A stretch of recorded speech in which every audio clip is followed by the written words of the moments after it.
host, pakinggan natin. Si Manny naman nasa corner, kinakausap. Sabi ni Floyd,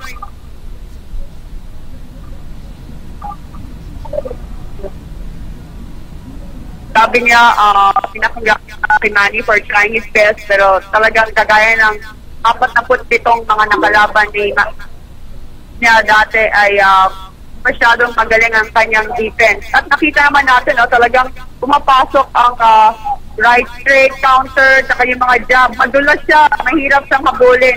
Natamaan siya ni Manny, pero at minsan nasaktan, pero not enough. Ayun, sinasabi ni Floyd ngayon na lalaban siya sa September ulit and then baka mag-retire siya after that. Anthony. Okay. Thank you, Ating Dayan. Maraming salamat. I'm sure napakahirap din ang sitwasyon mo dahil sa kailangan mo mag-ulat sa atin habang nandidiyan ka sa maingay na MGM Grand Arena. Thank you very much, Ating Dayan Castillejo, dyan sa Las Vegas, Nevada.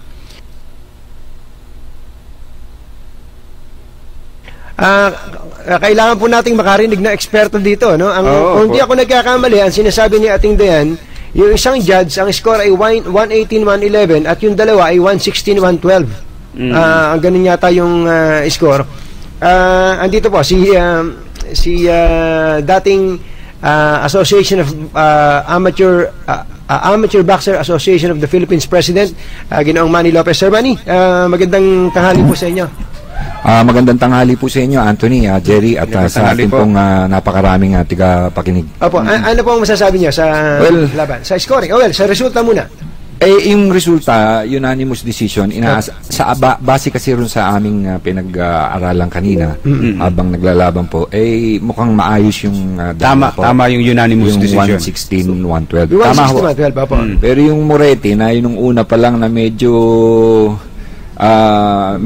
pinagdududahan nila, medyo mataas ang bigay doon sa kay Mayweather. Tama po ba? 118-111? 118-110. 110 pala. Oo. So, ako, it was a close fight, no? Pero sa tingin ko, 4 na round lang nanalo yung ating kababayan. At tulad nung true to his form, si Mayweather, talagang sinayawan itong ating kababayan. At alam mo, pinag-aralan niya at pinag-usayan palalo yung clinching niya at saka yung pagtutukod na gano'n nanunukod. Kaya't mapupuna mo na tuwing pumapasok si Manny, hindi niya masundan yung mga kombinasyon dahil poporma pa lang, magpa-follow up pa lang, tutukuran na sa balika, tutukuran na sa leeg, at ikiklinch siya kagad. So ang galing talaga ng depensa ni Mayweather. So kung kayong i-score doon 116-112, ito ang score ko 116-112 talaga. Kay Mayweather. Opo. So sa inyo, 4 lang talaga yung anong mga rounds yung nakita ninyong sa akin po, ang minarkahan ko rito 3, 6, 7, 8 Hindi nyo na ako minarkahan ko ng kay Pacquiao yung 4. 3 yung round 4. ito pala 4, 6, 7, 8. 4 tama. Tama po. Rumachada siya dun sa number 4. Doon na nakatama ng mga solido yung mga left, straight at saka yung combination. Ang inaasahan ko lang sana na tulad naman napakita natin, kaya lang napakagaling ng depensa niya, was from the start they wanted to be very active at busy. Si Manny Pacquiao, dahil alam nyo naman ang boxing, kahit gaano kadami ang suntok mo, pero kung hindi ka tumatama, wala. So your punch is only as good as how it connects. Correct. Kahit 100 suntok ang binato mo, kung isa lang ang tumama, wala ka rin. Yung isa naman, kahit 20 pero 11 man tumama, talagang siya po ang... Pero napakaganda po na pinakita ng ating kababayan si Manny Pacquiao. Pinag-aralan na nila ng maigi, ang pinagplanuhan talaga po, it was going to be a very tactical fight. And the person who adapts well to every round that transpires, yung po ang magwawagi. Medyo nung first quarter of the bout, talagang hindi po natin inakalang gano'n dahil kadalasan medyo slow starter si Mayweather pero ngayon nag-umpisa siya actually yung unang tumama yung unang jab niya ang akin pong karanasan sa boxing, kung sino unang nakakonekta ng solido, yun ang mananalo at sa tingin ko natansya na ng maaga. Ang ating kababayan po dun lang sa 4th hanggang 8th round lang medyo nakakonekta. Sa gawin dulo nga medyo lumaylay na ulit si Manny, no? Opo.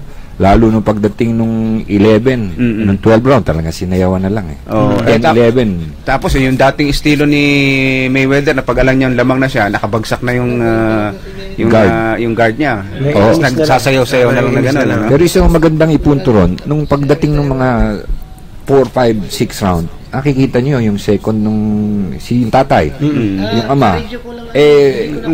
Pinakinggan ko, sabi niya, what's wrong with you, man? Sabi ganun sa anak niya. Dahil doon siya pinagtatatamaan eh. And we thought for a while na the momentum would carry our compatriot to victory eh. Pero na-control niya, kontrolado ni Mayweather yung laro eh. Ang kagandahan po dito, ginawa ni Manny yung magagawa niya, pero sabi nga, his best was not enough. Mahirap kalaban talaga to si Mayweather. Sometimes the best of plans are not carried out eh. Kahit gaano kaganda ang plano mo, pero Correct. syempre Pagdating dun mismo sa actual. and you have to give it to both boxers dahil they gave the not only the boxing fans but everybody watching na their money's worth. Sulit, sa tingin niyo, sulit? Sa tingin ko po, dahil hindi naman nag-atrasan, wala naman sumayaw, pera lang nung 12th round na talagang sumayaw. Dahil nung first round pa lang, hindi ko naman inakalang Pupukpok si Mayweather ang aarangkada eh. Yung kababayan nga natin ang medyo tumatansyap eh. Nung first round eh, parang ayaw niya. Akala ko, tama po kayo, Sir Manny. Ang sinasabing game